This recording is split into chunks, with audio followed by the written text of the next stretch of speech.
और सबसे ज्यादा जो कॉमन ट्रैप है आपका जहां पे कि आपको फंसाया जाता है वो होता है shell versus conductor, field versus potential और series versus parallel. Another important segment जिसमें क्वेश्चंस की फ्रीक्वेंसी बहुत हाई रही है that is thermodynamics and kinetic theory of gases.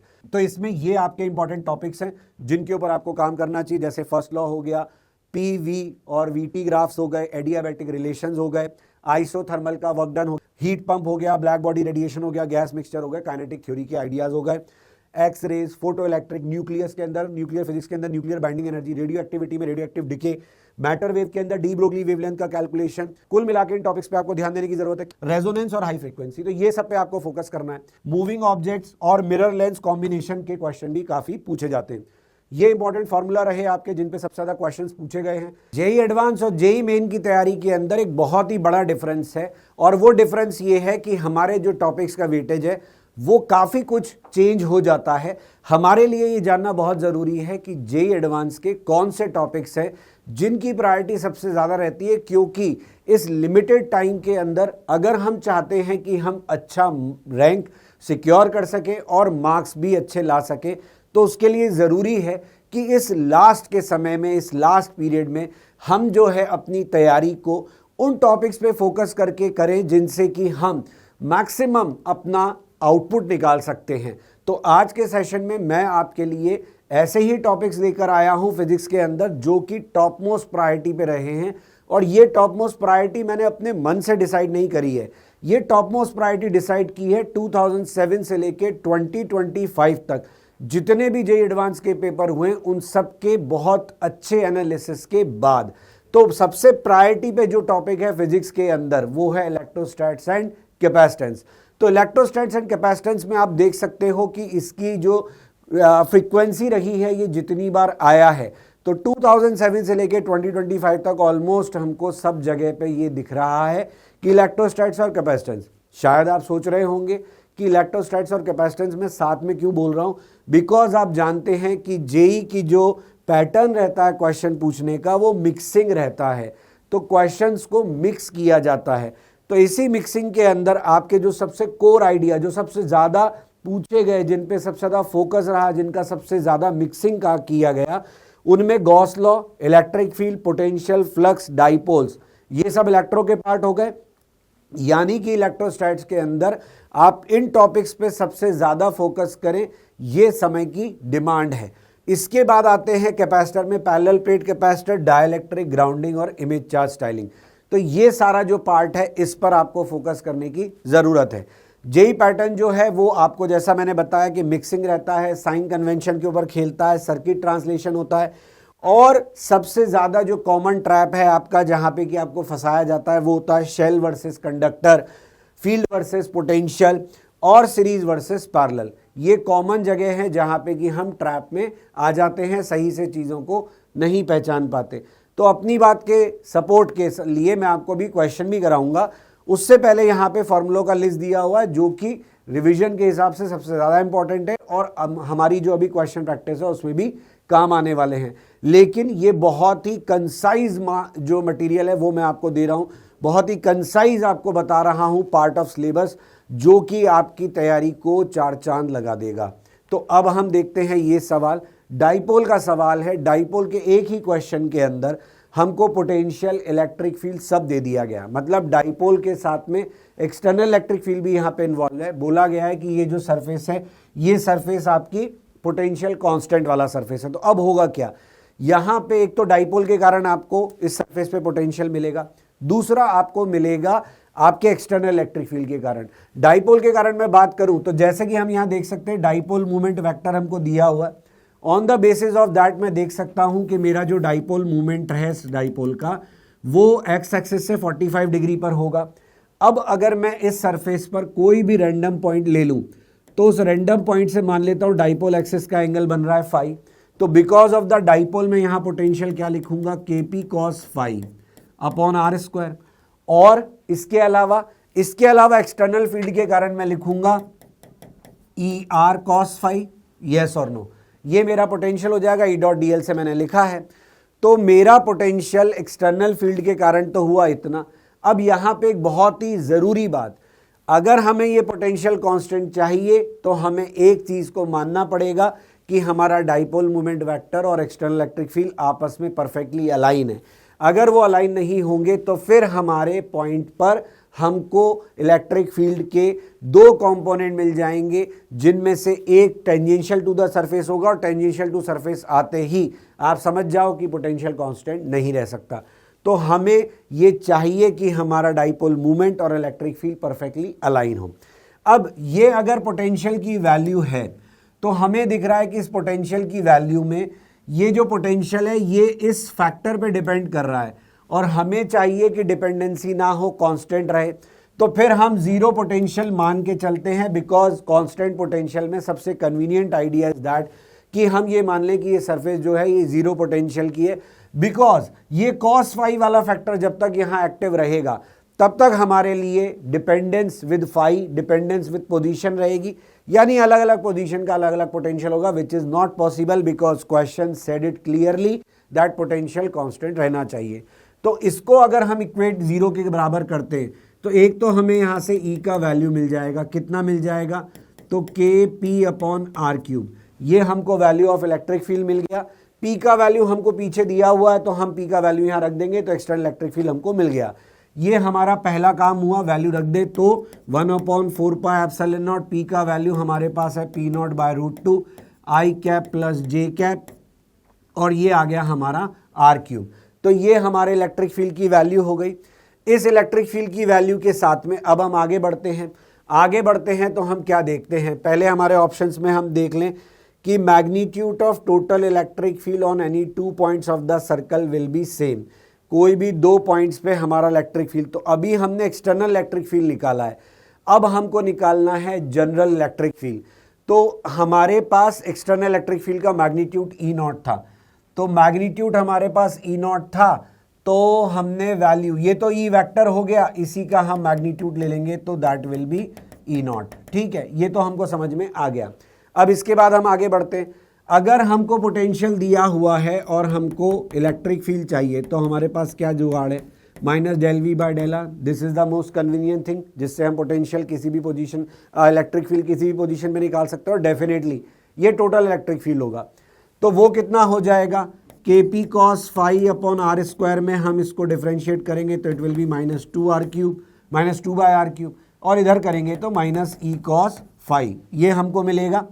यहाँ पे हम देख सकते हैं बाहर हमारा माइनस था, डोंट फॉरगेट, बाहर हमारा माइनस था, तो ये माइनस सब जगह तो कॉमन आके ही कट गया, मतलब प्लस में कन्वर्ट हो गया 2KP। अब हमने देखा है ऊपर KP/R³ को हम क्या लिख सकते हैं, KP/R³ को हम लिख सकते हैं E। तो अगर मैंने इसको E लिखा तो मेरे पास यहाँ आया 2E cos φ और यहाँ आया प्लस E cos φ। इसका मतलब मेरे पास टोटल इलेक्ट्रिक फील्ड कितना आ गया, 3E cos φ। इससे मुझे मालूम पड़ रहा है कि पोटेंशियल भले कांस्टेंट रहे लेकिन मेरा इलेक्ट्रिक फील्ड जो है वो फाई के ऊपर डिपेंड कर रहा है, यानी कि ये बात एकदम गलत हो गई, ये नहीं हो सकता।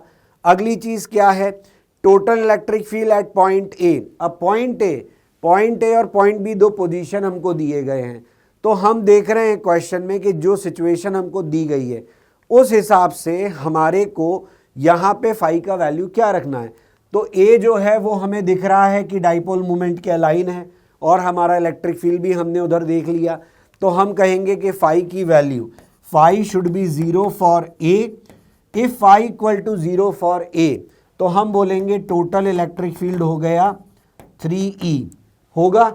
और अगर हम बी के लिए देखते हैं तो फाई शुड बी 90, तो बी के लिए इलेक्ट्रिक फील्ड का वैल्यू हो गया 0। तो यहाँ पे E0 रख देते हैं इसको। तो हम यहाँ पे देख रहे हैं कि हमारा जो इलेक्ट्रिक फील्ड है वो ए और बी पर सेम नहीं है। तो सवाल में हमको कहा था कि इलेक्ट्रिक फील्ड ए पर इतना होगा, क्या हमारा इलेक्ट्रिक फील्ड ए पर इतना आ रहा है, तो जवाब है नहीं आ रहा। इसका मतलब हमारा ये ऑप्शन भी थर्ड वाला भी गलत हो गया। आर की बात थी, ये आर हमने नहीं निकाला, इसको हम जरूर निकाल लेते हैं। यहाँ से आर की वैल्यू हम निकालना चाहते हैं तो आर की वैल्यू हम निकालेंगे E इक्वल टू, यहाँ आ जाएगा हमारा 1/4πε0 p not by √2 r cube i. अब ये पूरी चीज तो पहले ही हमारे पास थी, मैग्नीट्यूड के नाम पे सिर्फ इसका मैग्नीट्यूड हमको लिखना है। तो what will be the magnitude of this vector √2 से √2 कट जाएगा, तो ई नॉट का वैल्यू आया 1/4 pi epsilon not P not by R cube. तो हम यहां से आर क्यूब का वैल्यू क्या लिख सकते हैं, P not upon 4 pi epsilon not E not. तो क्या ये हमको ऑप्शन में दिया है P not upon 4 pi epsilon not E not power 1/3, that's right. और इसमें हमें आर की वैल्यू कैपिटल आर रखनी है, तो आंसर मिल जाएगा। तो सवाल में हमसे यही पूछा था कि क्या हमको ये मिलेगा, तो डेफिनेटली हमको ये मिल रहा है। तो आर की वैल्यू से हमको पहला ऑप्शन तो करेक्ट होता हुआ दिख रहा है। फिर बी और सी, सेकेंड और थर्ड ऑप्शन गलत हो गए, फोर्थ ऑप्शन सही हो गया क्योंकि हमने देखा इलेक्ट्रिक फील्ड एट बी जो है वो 0 आया। तो फर्स्ट और फोर्थ ये हमारे ऑप्शन सही होने चाहिए, that is A and D. आगे बढ़ते यहां बहुत बढ़िया सवाल है स्विचिंग का। यहां पे क्या कहा गया है, 2 कैपेसिटर है और 3 स्विच हैं, और मतलब 3 स्विच और 2 कैपेसिटर, बहुत ही बढ़िया, और बैटरी भी 2-2 लगा दी। अब क्वेश्चन क्या बोल रहा है, सीक्वेंशियल स्विचिंग का क्वेश्चन है। क्वेश्चन ये बोल रहा है कि पहले आप S1 को क्लोज करो, S1 को आप क्लोज करोगे तो ये बैटरी इस कैपेसिटर को चार्ज कराएगी।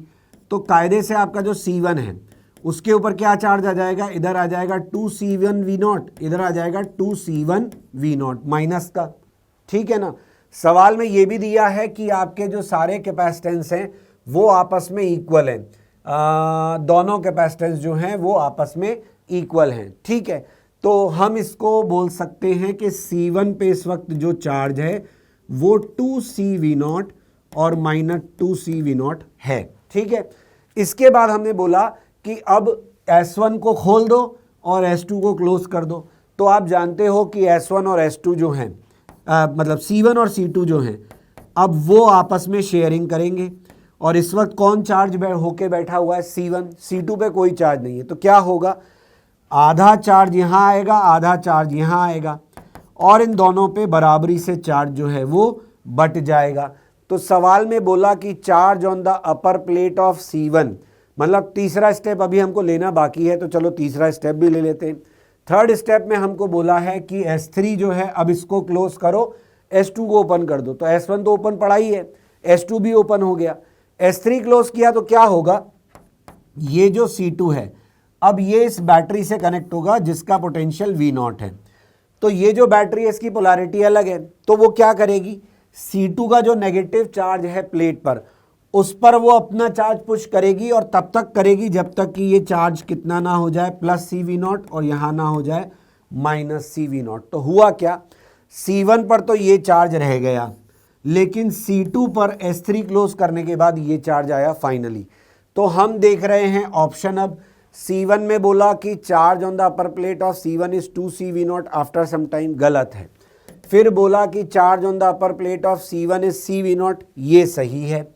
फिर हमको बोला charge on the upper plate of C2 is 0, ये गलत है। Charge on the upper plate of C2 is -CV0, ये सही है। तो B और D हमारे सही आंसर होंगे। आगे बढ़ते हैं। इसके बाद हम देखते हैं अगला segment, which is another important segment जिसमें क्वेश्चंस की फ्रीक्वेंसी बहुत हाई रही है, that is thermodynamics and kinetic theory of gases. तो इसके अंदर भी आप फ्रीक्वेंसी देखो, इलेक्ट्रोस्टैट्स एंड कैपेसिटेंस की तरह ही आपको दिख रहा होगा, frequency is very high.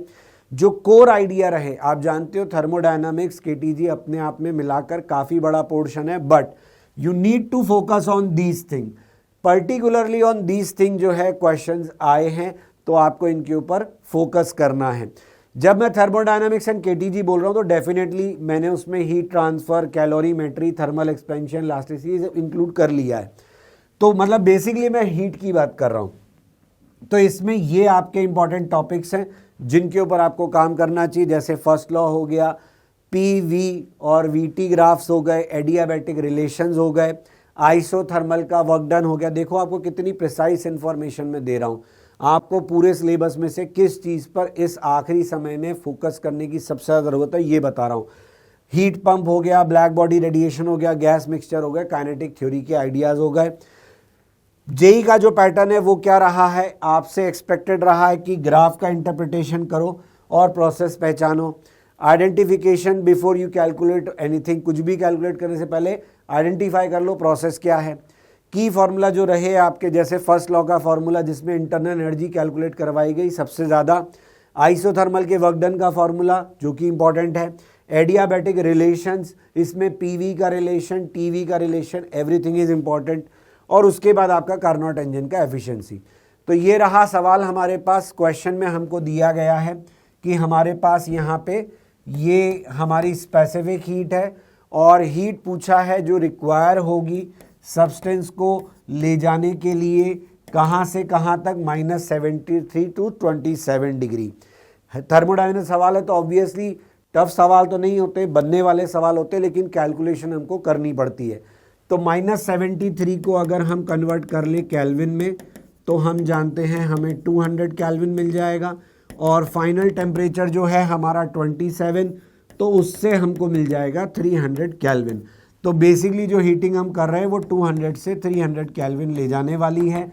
Mass of substance बहुत ही आसानी से हमको 1 दे दिया गया है, यहाँ पे KT DT हमको लगाना है, K बाहर रहेगा, ये T² आ जाएगा, T²/2, और 200 और 300। तो अब हमको वैल्यू रख के केवल सॉल्व करना है। क्वेश्चन में K का वैल्यू भी हमको दिया गया होगा, क्वेश्चन में टेम्परेचर रिक्वायर्ड ये पूछ लिया, K is a constant of suitable dimension and the value of N K। तो ऑब्वियसली हमारा फाइनल आंसर जो है इन टर्म्स ऑफ K आ रहा है, तो बस हमको coefficient of K find out करना है विद दिस इंटीग्रेशन, तो हम कर लेंगे। आंसर आएगा हमारा 25,000। आगे बढ़ते हैं, फिर अगला सेगमेंट जो इंपॉर्टेंट है दैट इज मॉडर्न फिजिक्स।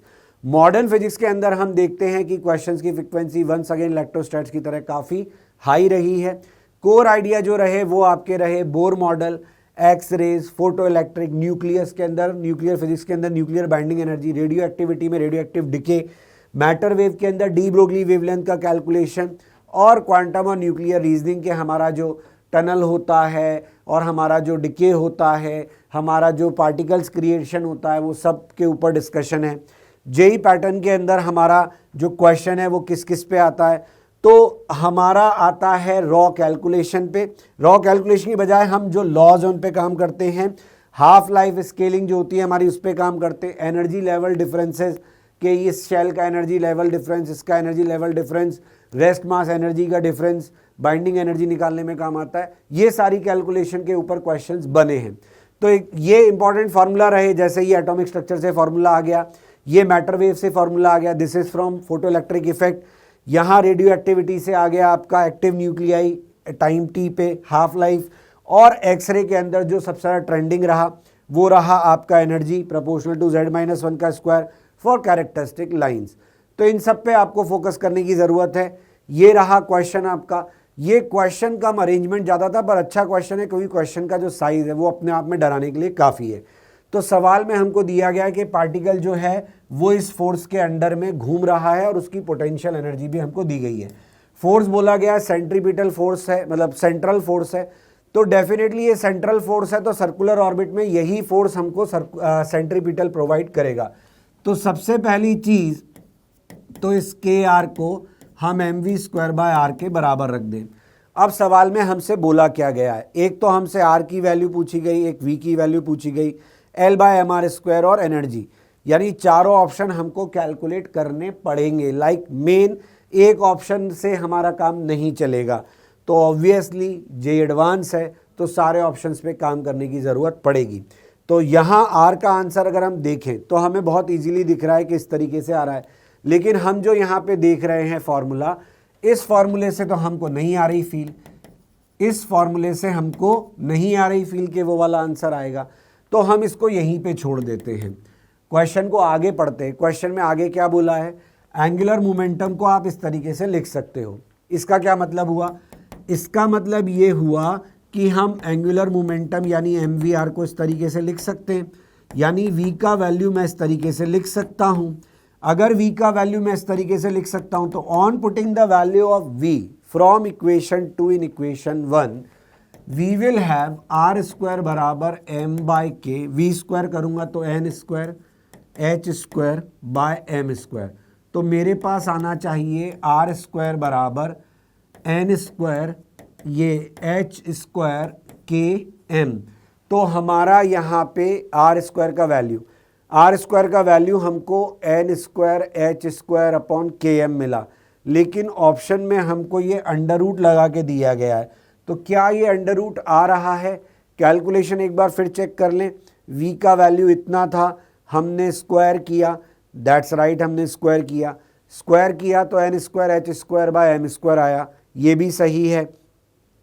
लेकिन इसमें आर भी तो आया, फिर हमारा यहाँ पे आर भी जाना चाहिए, क्योंकि मैंने v का वैल्यू लिखा ना, तो v का वैल्यू मैंने अगर यहाँ पे लिखा तो यहाँ पे स्क्वायर करने पे एम स्क्वायर के साथ में आर स्क्वायर भी गया, यानी यहाँ पे r की पावर 4 आया। तो r की पावर 4 अगर मेरे पास आया तो r स्क्वायर का वैल्यू मेरे पास n और ये वाला h और अंडर रूट के एम आया। वंस अगेन चेक कर लेते हैं, एम स्क्वायर एम, तो हमें क्या दिया हुआ है? एन एच अपॉन, बिल्कुल सही। तो पहला ऑप्शन हमें सही होता हुआ दिख रहा है। बहुत ध्यान से कैलकुलेशन करने की ज़रूरत है। आप देख रहे हो छोटी सी गलती जो है वो आपके ऊपर भारी पड़ सकती थी। फिर क्या दिया है? v का वैल्यू v स्क्वायर की वैल्यू में r रिप्लेस हुआ है। तो अब हम क्या करते हैं, जो आंसर हमने यहाँ निकाला है इसको हम यहाँ रख देते हैं, तो हमें v का वैल्यू मिल जाएगा एन एच एम। r का वैल्यू कितना आया हमारे पास? तो r स्क्वायर इतना आया, तो अगर इसका भी अंडर रूट में ले लूँगा तो मुझे क्या मिलेगा? ये तो NH मिल जाएगा, और यहाँ पे KM के रूट के ऊपर भी रूट आ जाएगा, KM के रूट के ऊपर भी रूट आ जाएगा। अच्छा, और ये कट जाएंगे, NH से NH कट जाएगा। सही कर रहे हैं ना हम? R स्क्वायर नहीं सही कर रहे हैं। क्यों? क्योंकि हमने यहाँ इसको NH लिया है, विच इज़ रॉन्ग। इसको हमें लेना चाहिए था रूट NH लेना है। यही मैं कह रहा हूँ आपको, छोटी छोटी चीज़ें जिनका हमको ध्यान रखना पड़ेगा। तो हम यहाँ पे इसको कैंसिल आउट करेंगे, तो ये हमको रूट NH मिलेगा, और ये रूट ऑफ KM का रूट और अपॉन M मिलेगा। एक बार फिर चेक कर लेते हैं, NH अपॉन M हमारे पास था R का वैल्यू। तो ये कैलकुलेशन टिपिकल क्यों हुई? क्योंकि R स्क्वायर पहले R4 बना, फिर हमने उसको R स्क्वायर बनाया और उसका भी हमको R बनाना है, तो वो इस तरीके से हमको मिलेगा। अब अगर हम देखते हैं v स्क्वायर का वैल्यू, तो v स्क्वायर करने पे ये तो NH हो जाएगा, यहाँ m स्क्वायर आ जाएगा, और यहाँ एक रूट KM रह जाएगा। अब इस रूट KM के अंदर अगर मैं m स्क्वायर को भेजता हूँ तो ये कितना आना चाहिए? NH रूट K, और m स्क्वायर अंदर जाएगा तो m की पावर 4, तो ये m क्यूब बनना चाहिए। तो NHK अपॉन m क्यूब बिल्कुल सही है, ये भी आंसर सही हुआ। फिर बोला गया है C का वैल्यू बोला गया, तो देखो MVR upon MR square, M से M कट गया, R से R कट गया, V बाय R।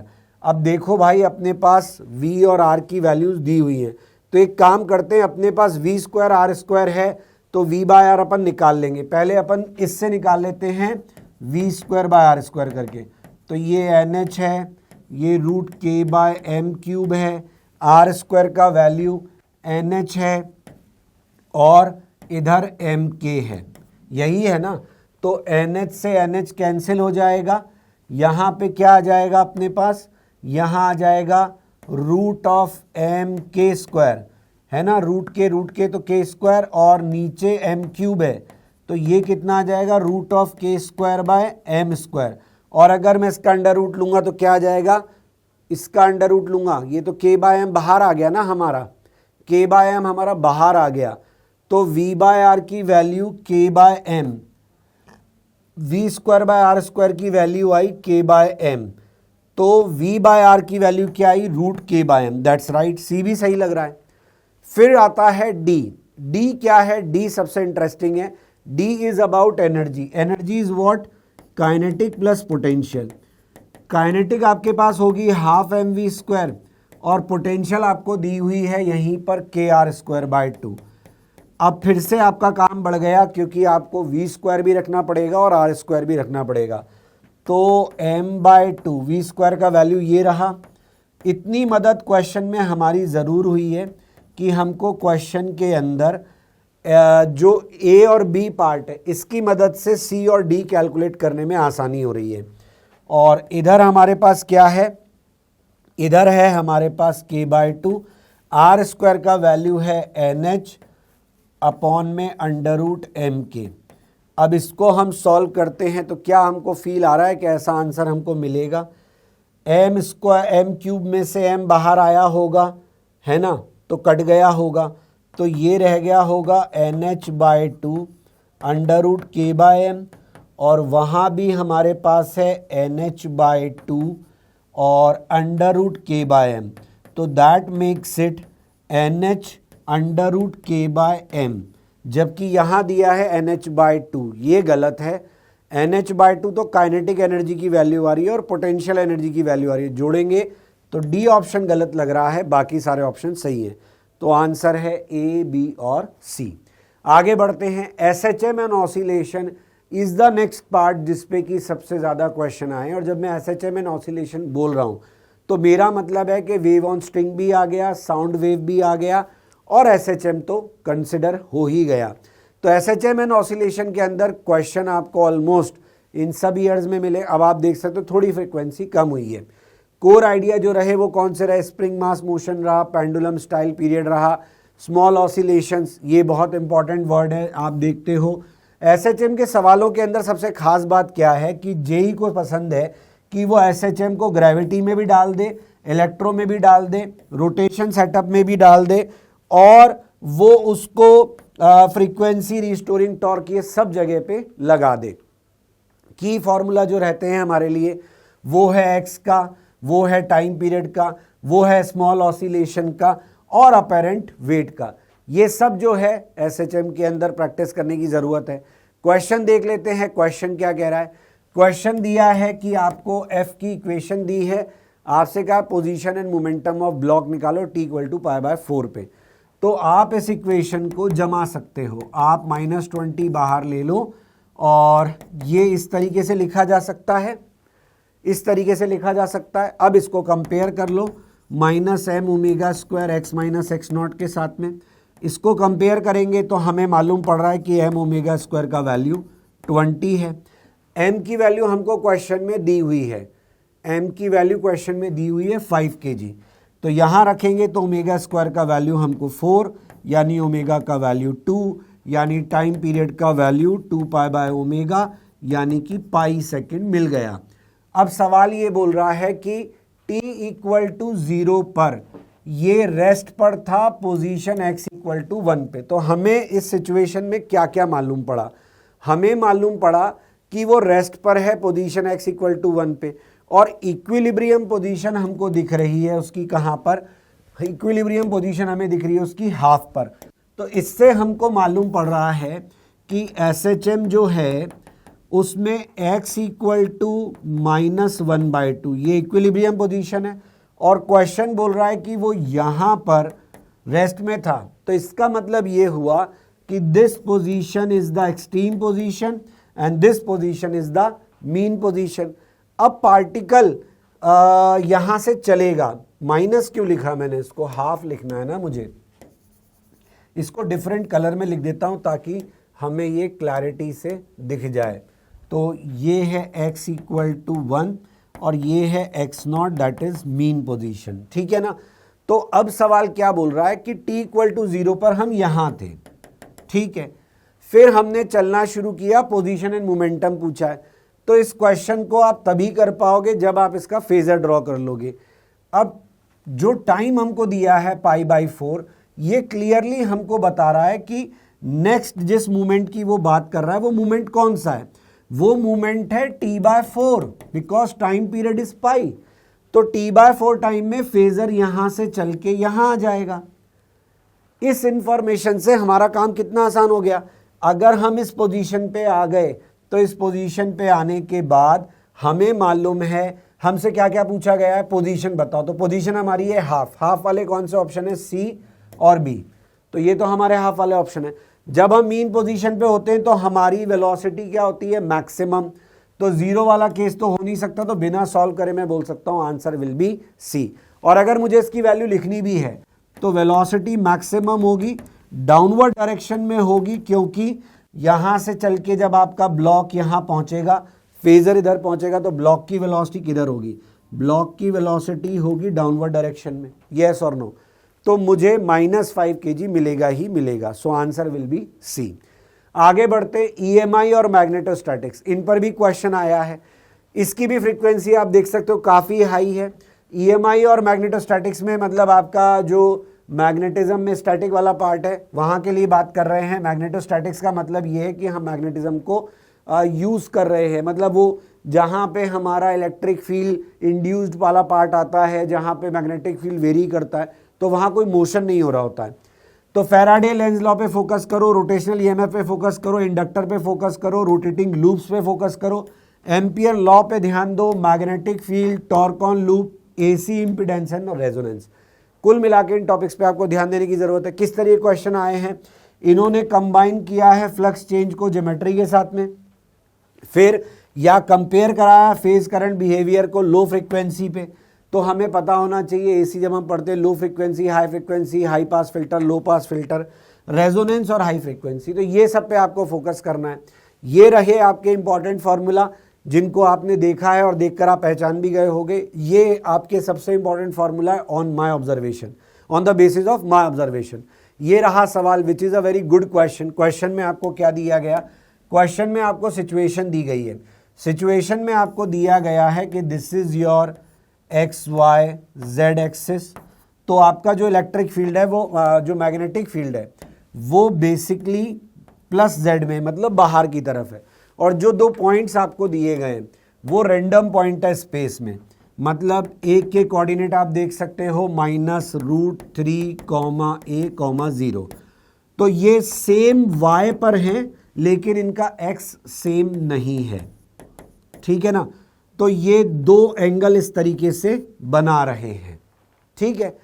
अब आपको बोला है कि आपको बताना है B.dl, मतलब आपको अपना वेक्टर ड्रॉ करना है, वेक्टर ड्रॉ करना है in this direction, that will be your DL vector. और मैग्नेटिक फील्ड तो आप देख ही सकते हो कि इस तरीके से बाहर की तरफ आ रहा है। तो आपको B.dl करना है। अब B.dl करने के लिए आपको क्या चाहिए होगा? तो B.dl करने के लिए सबसे पहले तो आपको यहां से एंगल मानना पड़ेगा। माना ये एंगल थीटा। ये हम देख रहे हैं कि ऑलरेडी ये बाहर की तरफ है हमारा, है ना, बाहर की तरफ है हमारा। तो हमें यहाँ पे B.dl जब करने को मिलेगा तो B.dl में हमारे B और dl, अब हमारा जो B है वो इस तरीके से है, तो B.dl हम करेंगे, हमें बोला है अलोंग अ स्ट्रेट लाइन, इस स्ट्रेट लाइन के अलोंग हमको करना है करंट। अरे हाँ, करंट हमारा Z एक्सिस में है, मैग्नेटिक फील्ड किधर होगा?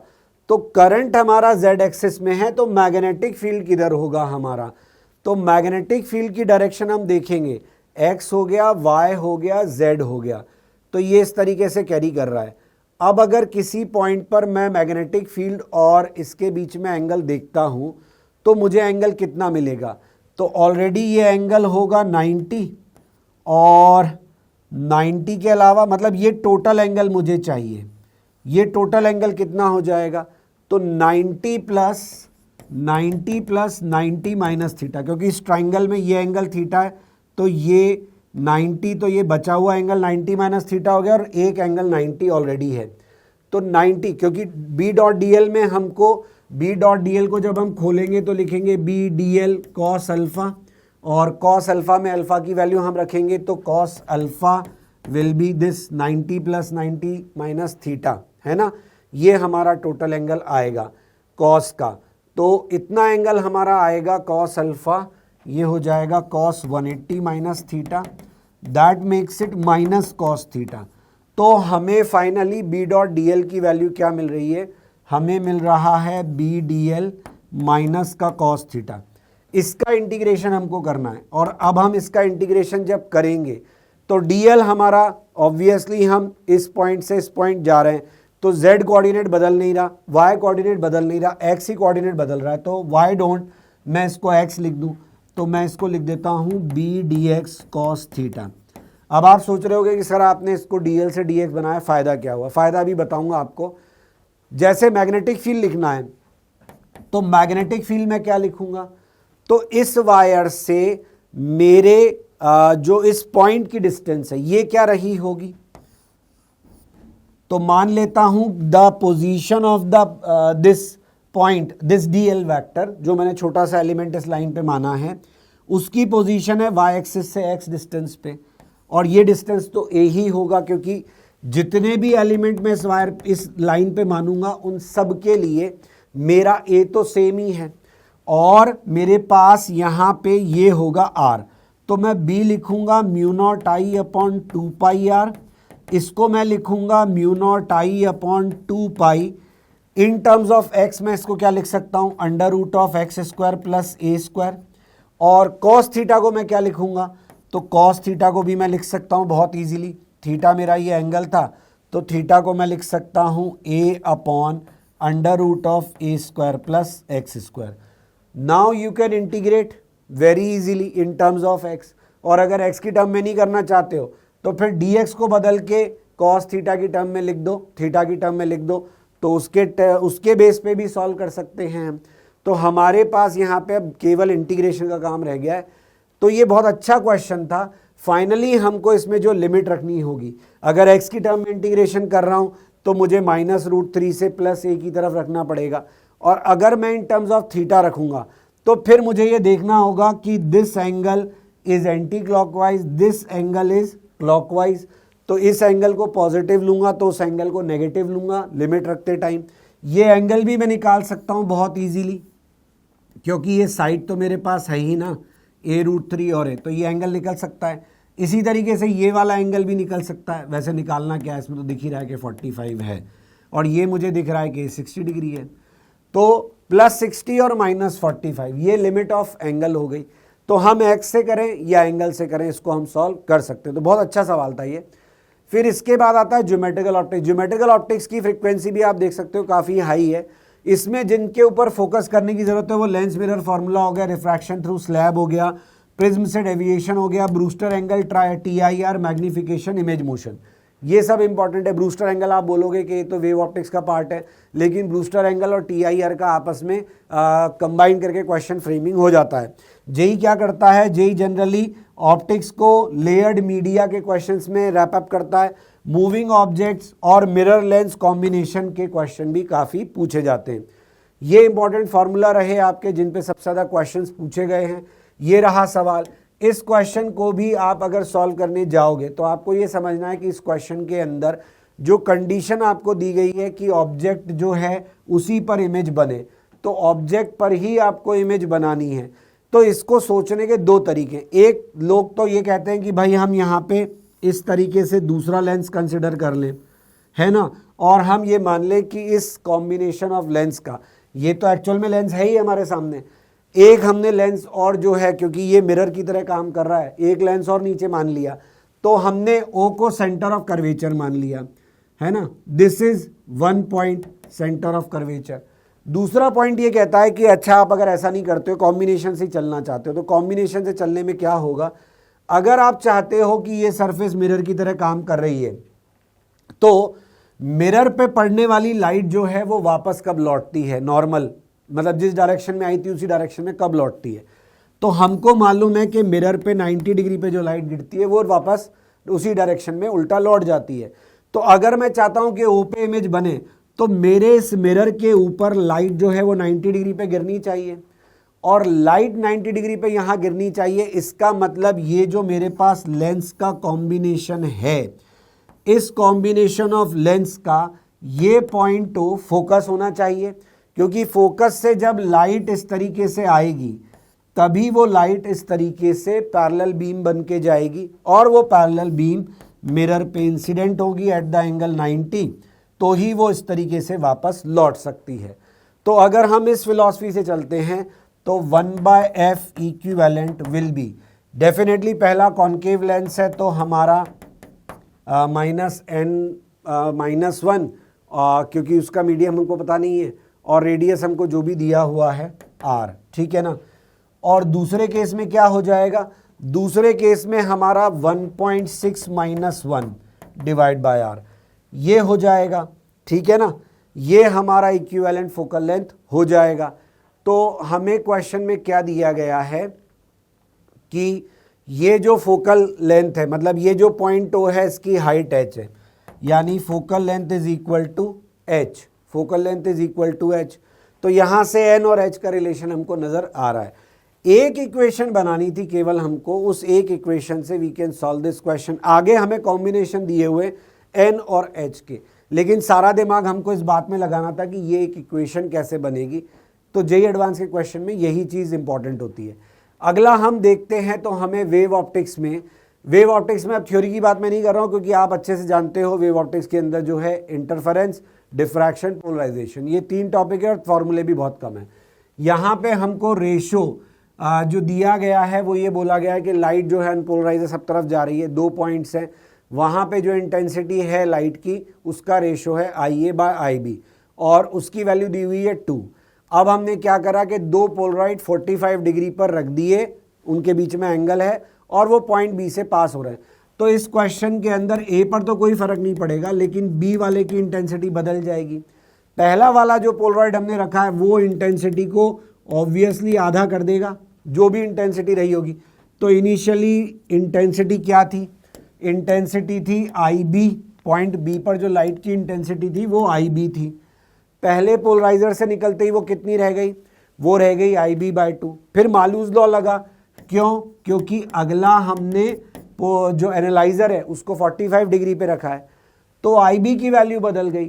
तो सवाल में बोला है कि अब जो रेशो है उसकी वैल्यू क्या होगी, तो डेफिनेटली IA नहीं बदला होगा लेकिन IB बदल गया होगा। तो we can easily find out the value of this new R। तो ये थे आपके वो क्वेश्चन जिनके मदद से मैंने आपको ये बताया है कि आपके जेईई एडवांस फिजिक्स के पोर्शन में आपको किन टॉपिक्स के ऊपर सबसे ज़्यादा फोकस करने की ज़रूरत है। तो प्लीज़ कमेंट सेक्शन में ज़रूर बताएं आपको ये वीडियो कैसा लगा। थैंक्स।